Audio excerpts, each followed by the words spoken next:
Today we're installing this Xprite rear taillight on a Can-Am X3. So stick along and watch it step by step.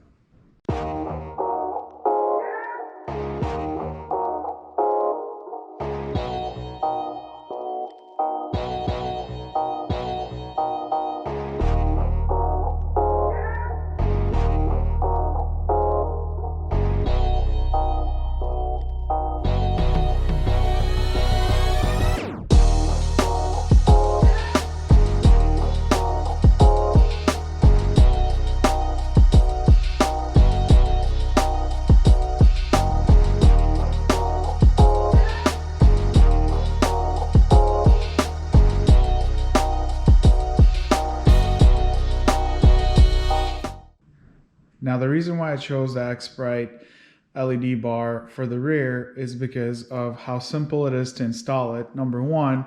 Number two, pretty much everything is almost pre-wired for you except for the brake lights, the reverse light, and the turn signals if you do have turn signals. The other awesome feature that I really do like about it is the fact that it comes with a switch that you could either shut it off, turn it on, and change your strobe light pattern all in one switch, and it all works together.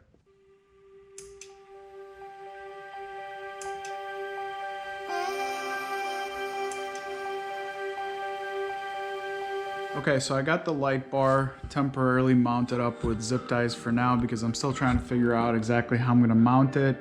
Reason being is I have a roof coming and I'm going to try to figure out the brackets that are going to either wrap around this and let it sit on the brackets, or if I'm going to do something different depending on how the bimini top is going to wrap around the back bar over here. We'll figure out how this is going to sit. Regardless, it's going to go somewhere around this top bar right here. Now is the fun part of taking all of these wires and essentially running them to the front where the switch is going to mount, which I have to figure out where exactly I'm going to mount the switch. The wires go behind the panel here, go in the back where the turbo cover is. So the turbo cover just obviously snaps off in the back on rubber grommets.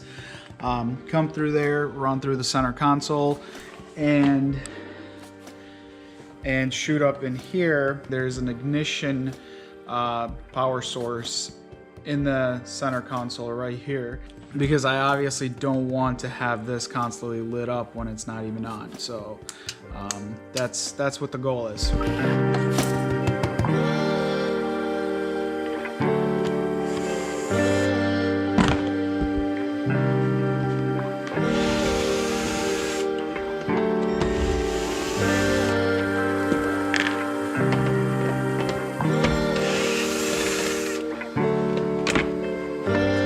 Here in the back seat, this panel unclips. It's like on little blue clips or whatnot. Once you have this panel unclipped, you can go ahead and take that out. It's actually pretty easy to run the wires without having to go any further. The only difference is that I want to hook it up in the center console. So I do have to take this panel off, and in order to do that, you kind of have to disassemble this whole unit. There's our cup holders. Oh shit, man.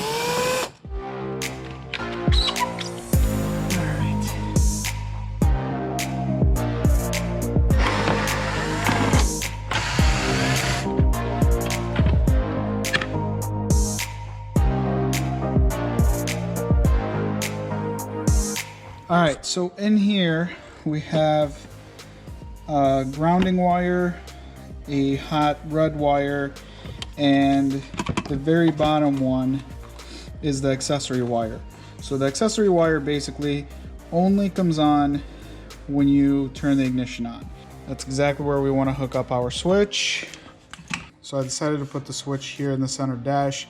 I am gonna have to cut this out and sink the switch in here, just because I think I'm gonna do, so this is gonna be the strobe lights, this is gonna be maybe dome lights or something like that. So these are like the ones that I'm not, playing with as much.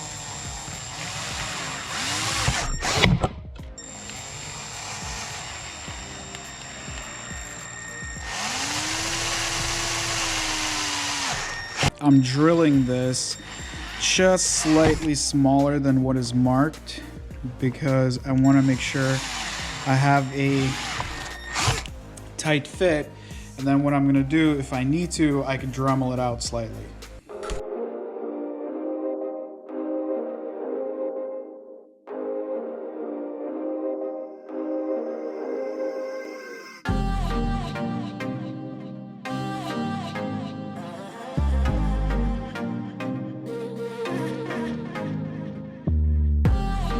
Perfect. It's a nice tight fit too, so it's not just gonna wobble out or pop out. Looks great. Make sure it's nice and tight, but not over tightened or stripped out.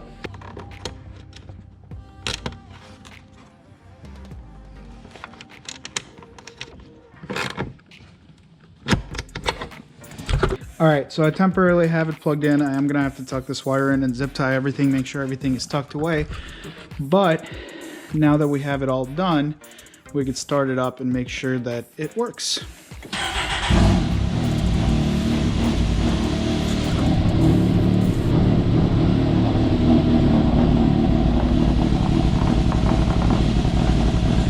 There we go. And if I kill the motor,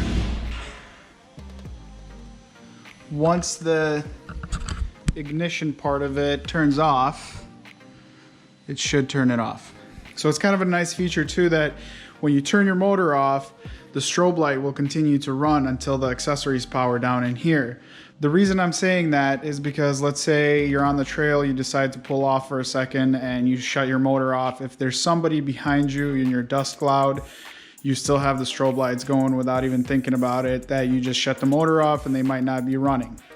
So I kind of like that setup a little more, but at the same time, you're not forgetting to turn them on every time you get in and go. All right, so I have the wire ran and zip tied to a harness here, and I made sure that I spool up remainder of the harness and take up any extra slack so it's not a mess in here, so it's nice and neat. This wire that goes to the switch, both of the wires are neatly zip tied together. And I also made sure that I have enough slack if I have to take this panel on and off, because I am pretty certain this is going to be more of a routine for the next couple of months of doing upgrades and accessories and things like that. Now that everything is basically established here, I got all my wiring figured out. I still have to clip a couple of more zip tie tails, and we'll start assembling back together.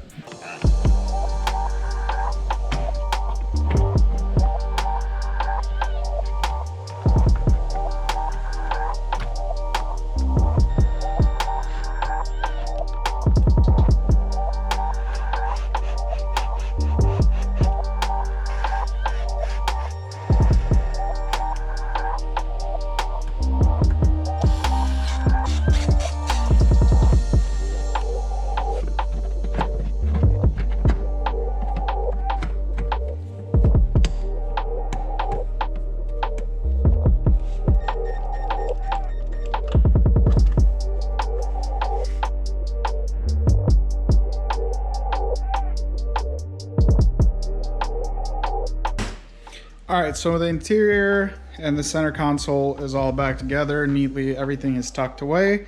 The wires are ran. So the next step right now is to figure out the brake lights and the running lights to the light bar.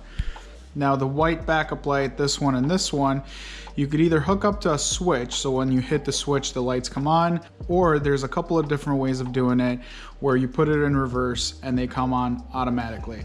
That entails a whole bunch of other stuff, so we're not going to get into that. So since we're not hooking up the turn signals yet, the reverse light and so on, what I'm going to do is I am clipping these 3 wires, and I'm going to install shrink wrap on it just to cap them off.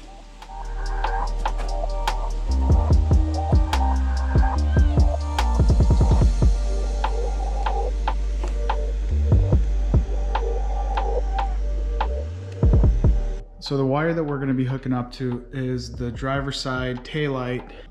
All you have to do is use either pliers or a panel removal tool to remove the little Christmas tree zip ties that it's attached with. And the wire that we're hooking up to for the brake is this white with an orange stripe on it.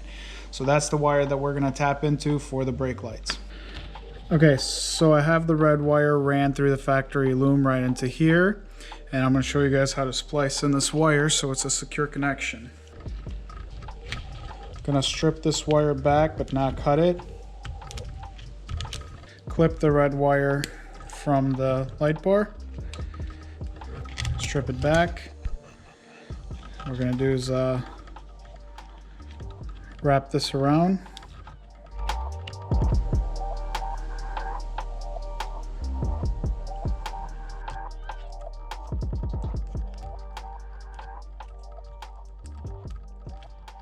Kind of an easier way.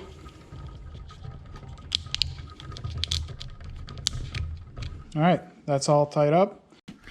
All right, so from the light bar, I have my plug and wire all zip tied and ran down here. I put a wire loom and I put some electrical tape where it meets up to the factory loom. We're gonna go ahead and pop these wires back in and mount them up so it's all out of the way.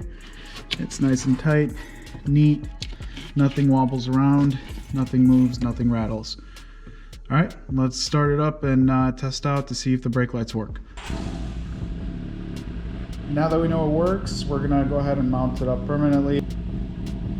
So these are like whip slash light bar, whatever mounts. They're cheap light bars, and I'll link them in description and from Amazon. So they have these inserts, and I think you can go down to like 1-inch tubing. So for now, these will do, and we'll see how it's gonna look and how they're gonna fit with a bimini top. So here are the brackets with a bimini top on, which actually sits pretty nicely.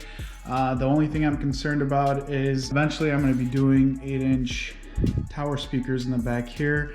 So I might have to get slightly different mounts to have the bar sit flush with the actual roll bar. If you guys want to see an unboxing and installation and review video of the Can-Am Bimini top, that's also going to be on my channel, so make sure you check that out. I want to thank you guys for watching. Make sure you smash that subscribe button, hit the like button if you like the video, and I will see you guys in the next video. Later.